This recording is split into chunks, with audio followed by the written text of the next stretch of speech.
Educação no Canadá, Eduardo.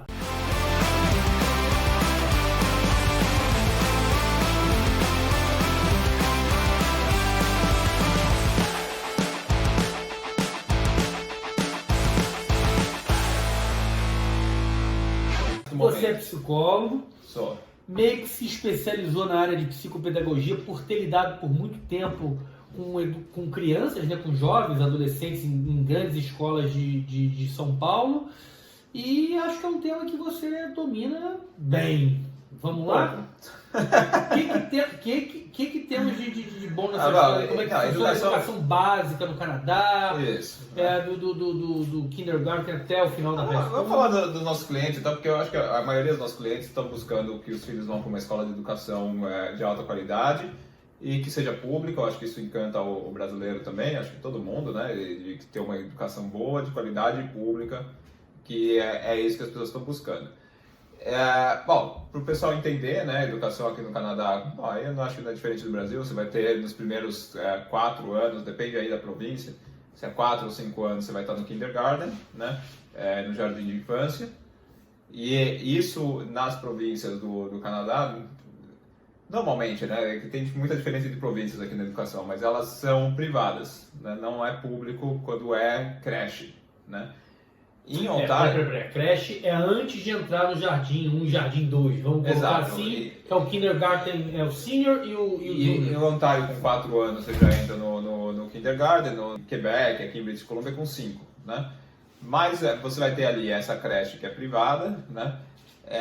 Essa creche privada está rolando um movimento agora do governo de fazer ela custar $10 por dia, né? Eles estão com uma coisa que não sei quantos anos, acho que são 5 anos o programa, começou já está iniciando esse negócio para baratear, porque isso é um problema aqui no Canadá. Essa creche ela é muito cara, né? Principalmente em cidades com alto custo de vida, né? Toronto, Vancouver, essa creche pode custar $2.000 por mês, né? Ela demanda um grande espaço físico, né, por conta de receber muitas crianças. E o custo de locação nessas cidades são mais elevados, né? E aí, então, eles têm um fundo de, acho que 30 bilhões, um negócio assim, para ajudar a criar esse sistema nacional de apoio. O que não significa que as pessoas que não têm dinheiro não vão ter o filho na creche, quer dizer, você tem sempre um programa da província ou da cidade que subsidia esse custo para quem não tem possibilidade. Mas, para quem está chegando, por exemplo, como estudante internacional, não vai ter acesso a isso, né? Então, as pessoas precisam entender esses custos e tal. Então, você tem essa creche, depois você vai para o kindergarten, no senior kindergarten, também tem diferenças entre províncias. E aí já é gratuito, aí já é público. Aí já é público e já é gratuito. A creche vai ser algo bastante subsidiado e tal, porque se vai custar $10 por dia, isso vai ter que ser subsidiado e tal. Claro. Esse é um acordo que o governo federal está fazendo com as províncias. Então, tem províncias que já assinaram o acordo, tem províncias que ainda não. Ontário ainda não assinou, por exemplo. Eu sei de algumas províncias que assinaram, enfim, tá nesse meio de campo aí, esse negócio. E aí você tem a educação pública, né, que vai começar ali com 4, 5 anos, dependendo da província. Começa no senior kindergarten, aí começa grade 1, grade 2 e tal.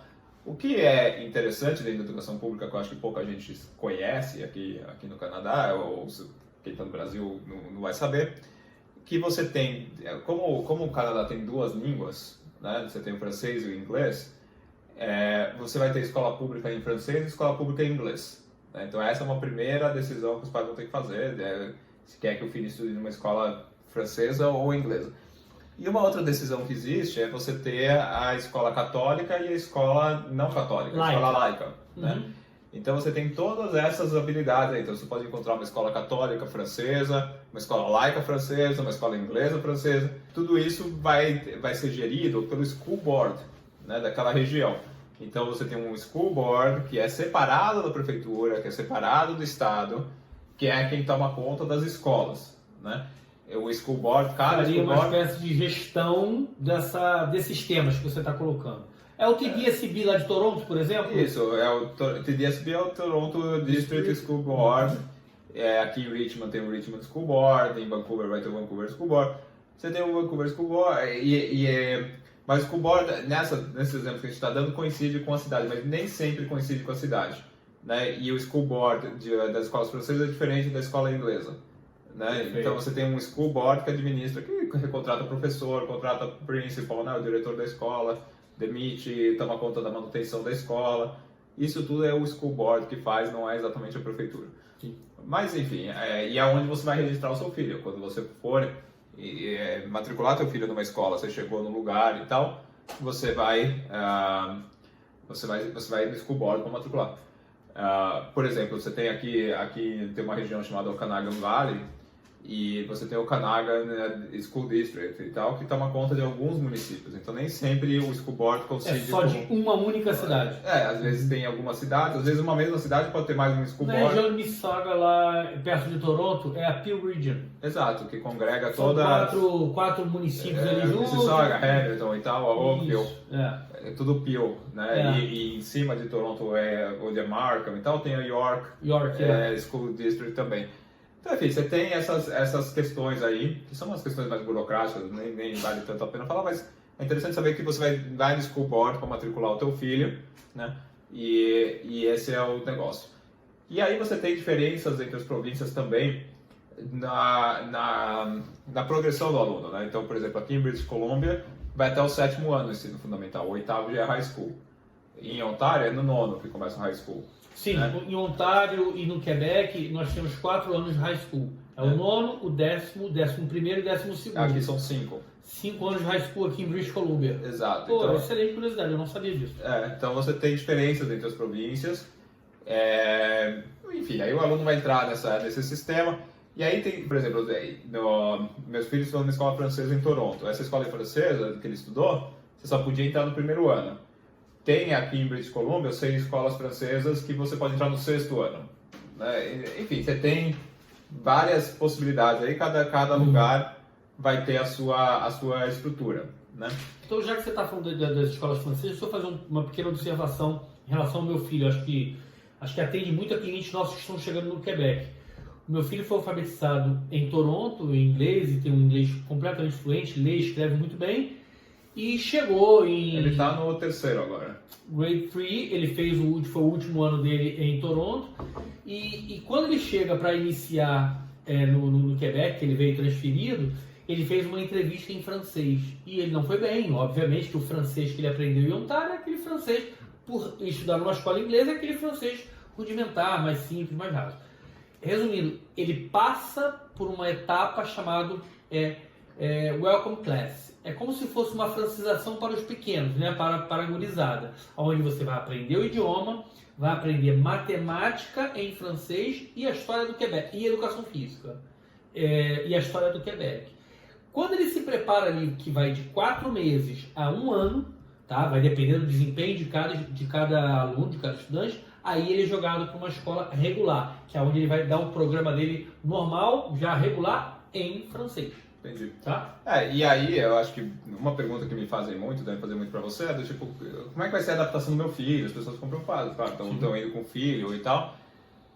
E você teve essa experiência que eu não tive, porque meus filhos nasceram aqui. Sim. Então, como é que é? Quer dizer, você veio com um filho com 4 anos e agora você está indo de novo, que você mudou, né, para outra província, em francês, quer dizer, você está contando um pouco.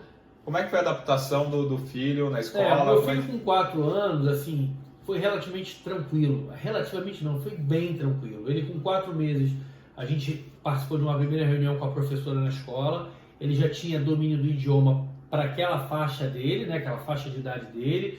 Ele dava todas as ordens que precisava dar para aquela e entendia todas as ordens que recebia de colegas e de professores com 4 meses de inglês. Ele foi realmente muito bem, foi muito ágil. Mas ela falou que isso normalmente se dá com 6 meses, tá? E não é de se estranhar aqueles estudantes que aconteçam com 8, sabe? É o time de cada criança, você sabe disso. É o time de cada criança. E ele foi muito bem, e agora ele está indo muito bem. Eu acho que ele está completando 5 meses agora, exatamente de escola, 5 meses de escola. Ele está bem. A gente não sabe se ele vai até o final de junho, ela ainda não posicionou a gente, se ele vai até o final de junho nesse Welcome Class, e a partir do próximo ano letivo ele vai ser integrado numa turma já em definitivo, ou se para agora e a partir de março segue e já vai para a turma regular. Mas existe tanto adaptação lá na Ontário como nas outras províncias, né? E o que eu acho muito legal aqui, Eduardo, é o seguinte, que a maioria das escolas, eu não sei em cidades pequenas, eu preciso de feedback e ler a respeito disso, mas nas cidades grandes, que os distritos escolares estão acostumados a receber estudantes internacionais, filhos de estudantes internacionais, filhos de imigrantes, que às vezes não tem domínio nenhum do idioma. O meu filho com 4 anos não tinha domínio nenhum de inglês, rigorosamente nenhum. Exatamente. Então assim, eles estão muito adaptados. Eles sabem como lidar e receber e ensinar. Que vai ensinar e etc. E é o seguinte, eles estão acostumados, são professores acostumados e treinados para ensinar o inglês ou o francês para quem não tem o inglês ou o francês como língua mãe. Sim. Então ele sabe que ele vai lidar com um árabe que está ali, fala árabe, ele vai ensinar francês para o árabe, para o brasileiro, para o chinês e para o mexicano. Né? Então bacana, eu acho que as crianças, nossa, eu costumo falar, cara, não se preocupa muito com o seu filho. Foca em você e na sua esposa. Esse moleque, daqui a muito pouco tempo, vai estar te ensinando, já vai estar adaptado, vai estar te ajudando no supermercado. Eles são muito rápidos, né? Muito rápidos. Eu concordo com você, eu acho que a maioria das vezes os filhos vão muito bem. Assim, os pais têm muito mais dificuldade de adaptação do que os filhos. Mas muitas vezes as pessoas ficam muito mais preocupadas com os filhos, que acho que é natural do pai. Tá preocupado com os filhos e não consigo mesmo, mas assim, de fato, as crianças que a gente conhece, os casos que a gente conhece, são muito bem sucedidos normalmente. Enfim, aí a criança começa grade 1, grade 2, aí vai, né, começa a escola e etc. A escola aqui é diferente do Brasil, a escola aqui dura o dia todo, né, começa mais ou menos umas 8, 8 e meia da manhã, não começa às 7, 7 e meia como no Brasil. Mas vai até as 3 e meia da tarde, 4 horas e tal. Não existe, vou falar não existe porque talvez exista, mas as escolas não têm cantina, não tem restaurante. Né? Algumas poucas eu já escutei feedback que tem. Poucas, muito poucas. Então normalmente você vai levar um lanche de casa, né?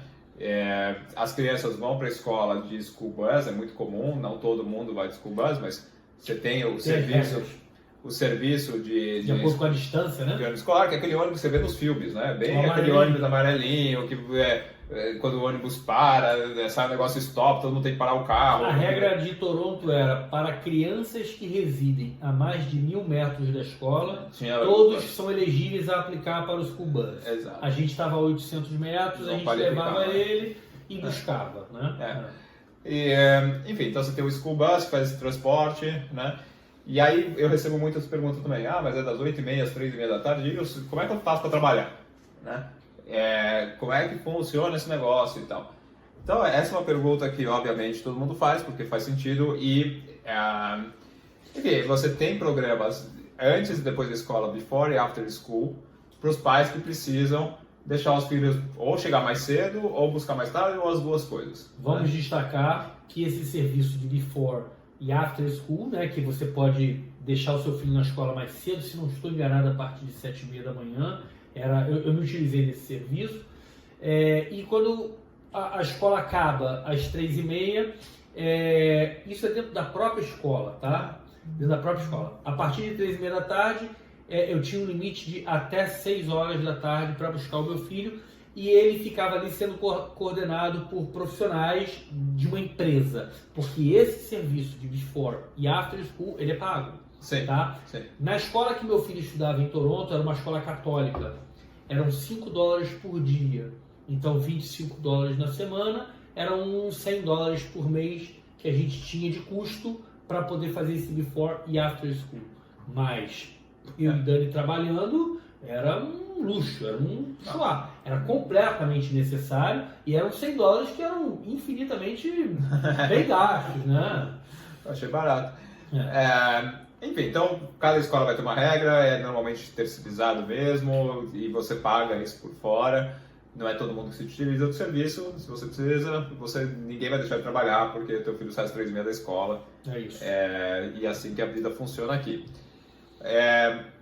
High school aqui, né? Então o ensino fundamental acho que é parecido com o Brasil, vai estudar matemática, vai estudar língua, vai estudar geografia, vai estudar história, estudos sociais e tal. Aqui eu acho que tem, desde pequeno também, uma mentalidade um pouco mais de pelo menos a escola dos meus filhos sempre tiveram alguma coisa, uma matéria que é uma eletiva de projetos, onde você vai se engajar em alguma coisa que você gosta. Enfim, tem esse lance aqui. Vai ter aula de arte, vai ter aula de música. Enfim, acho que é parecido em termos de currículo com o Brasil. Sim. Acho que muda muito na high school. E aí entra a high school e a high school é diferente. Né? A high school aqui, ela é um outro mundo comparado com a high school do Brasil.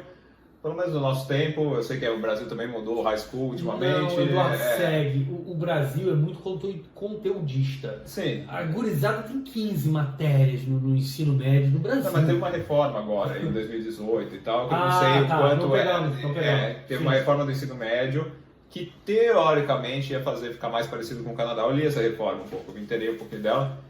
É bem parecida a ideia de fazer uma coisa muito mais aberta, direcionada para o que aquele aluno quer fazer, mais na área profissionalizante também, porque aqui, ainda mais em Quebec, isso é mais forte do que em outros lugares, a gente já fala disso, do ensino profissionalizante já de high school. Sim. Né? Mas enfim, você vai ter uma high school onde vai ter aula de business, de empreendedorismo, de marketing, de cinema, de fotografia, de costura, de culinária e de, sei lá, mais o que, porque é gigantesco. Quando você pega o currículo, são 20, 30 páginas de matéria falando, tem essa possibilidade, aquela possibilidade, aquela possibilidade, aquela possibilidade. E aí é uma coisa muito, muito, muito, muito, muito mais aberta do que é no Brasil. Claro que vai ter aula de matemática e vai ter aula de inglês. É porque assim, a gente tem cliente que a filha já está na high school, alguns na verdade, e que eu acho assim, muito interessante, um formato muito bacana por exemplo, dessa menina, a filha dela, ela quer fazer medicina, odonto, biomedicina, ou seja, ela não vai ter pesado história, Sim. Geografia, sabe? Não, ela vai ter aquilo no fundamental. Ela vai ter o mínimo básico necessário e tal. Assim, vão direcionar ela muito para química, para biologia, para física e etc, porque são ciências aula de laboratório, porque são. E um detalhe, você tem algumas escolas, algumas high schools que são mais direcionadas para cá ou para lá. Uma é muito boa de esporte, uma é muito boa de ciências biológicas, muito boa de arte, exatas, e por aí vai. A high school aqui é um formatinho, cara, redondo, acho bem redondo. Se o Brasil tá pensando em fazer reforma ou iniciou essa reforma em 2018 nessa direção, eu acho que é ganho para o brasileiro. High school, né? Então o garoto faz ali 4 anos em Quebec, 5 anos aqui em British Columbia, e já direcionando para aquilo que ele gosta, aquilo que ele quer fazer, que eventualmente vai continuar os estudos ali. Em Quebec você tem a figura do CEGEP, então o cara sai da high school, vai fazer 2 anos de um profissionalizante, e aí vai para uma faculdade eventualmente. Uma universidade ou não, vai para um college, enfim. Isso é diferente das outras províncias, que não tem a figura do CEGEP. E aí você tem na educação superior os colleges e as faculdades, né? As universidades. Eu acho que é um capítulo à parte, né? Quando a gente fala de educação pública no Canadá, e eu acho esse formato interessante, eu acho que o Brasil já poderia estar nesse formato há muito tempo, mas é que do ensino fundamental até o ensino médio é 100% gratuito se você quiser. Eduardo, como sempre, tudo depende das províncias, depende dos school boards e tal. Em Toronto, sequer material didático eu comprava. Diferente do sistema de saúde, a parte educacional tem escolas privadas também. Também. Né? E aí você tem escolas privadas de todos os gostos e tipos, para quem está disposto a pagar uma escola privada. E aí o que ocorre? Então ele tem acesso àquela...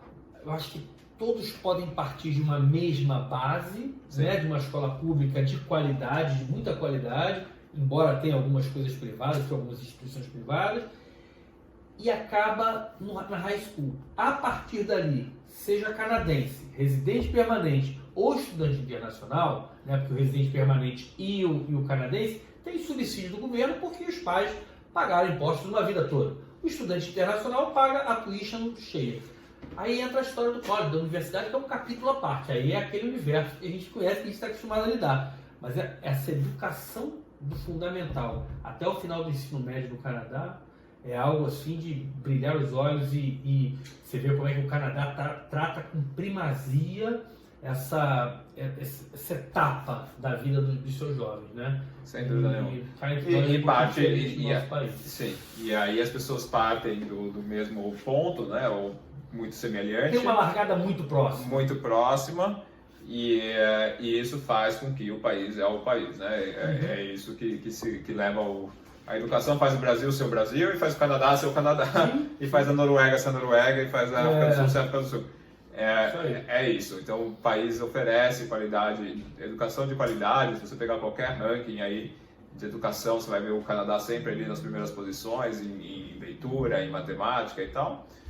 E isso faz esse país maravilhoso. Eduardo, assim, ó, eu acho que para fechar o tema, algo que é muito diferente que eu vejo aqui e vejo meu filho já desde novo, é o que eles ensinam na escola, que é extracurricular do que a gente viu no nosso país. É a história do meu filho olhar para mim e falar assim: papai, você não precisa estar com essa torneira aberta enquanto você está escovando o dente. É o pensar na água que está sendo consumida, é o pensar na comunidade que está, meio ambiente, é todos os aspectos. Pai, esse lixo aí não pode ir para essa lixeira, esse é o do reciclável. Então, assim, eles aprendem isso muito novos na escola e ganham uma consciência que acho que é pensando muito mais no todo, no coletivo, nas próximas gerações, isso desde muito novo. É verdade. E você sabe que Ontário, eu não sei outras províncias. Eu não tive isso na minha época, tá, Eduardo? Eu não sei como é que tá a educação. Você sabe que para se graduar em high school em Ontário tem que ter 40 horas de trabalho voluntário. Né? Legal. É parte do currículo. Do currículo. Então é isso. Aí você tem... E isso é parte realmente de... Vai lidar com uma instituição de proteção aos animais, que dá cobertura e proteção e cuidados especiais com os idosos, ou, enfim, algo que some para a comunidade. Muita... Isso é legal demais, isso é legal. Meu filho já fez campanha para arrecadar dinheiro para a Associação de Câncer, sabe, isso envolve a escola, envolve a comunidade escolar, já teve campanha para fazer... tem o Terry Fox Run, que é uma coisa que se faz todo ano aqui. Que eu aprendi com o meu filho. Você aprendeu com o seu filho, e é enorme. Aqui em BC teve, enfim, foi um caso horrível aí de umas crianças indígenas que foram achadas, e enfim, isso mexeu com a escola inteira, virou feriado, nesse dia todo mundo usa laranja. Enfim, são 1000 ações para mostrar que você é parte de uma sociedade, de uma cultura, e de ensinar bons modos, não sei exatamente, boas práticas. Boas práticas de cidadania. Sim, é isso. É isso.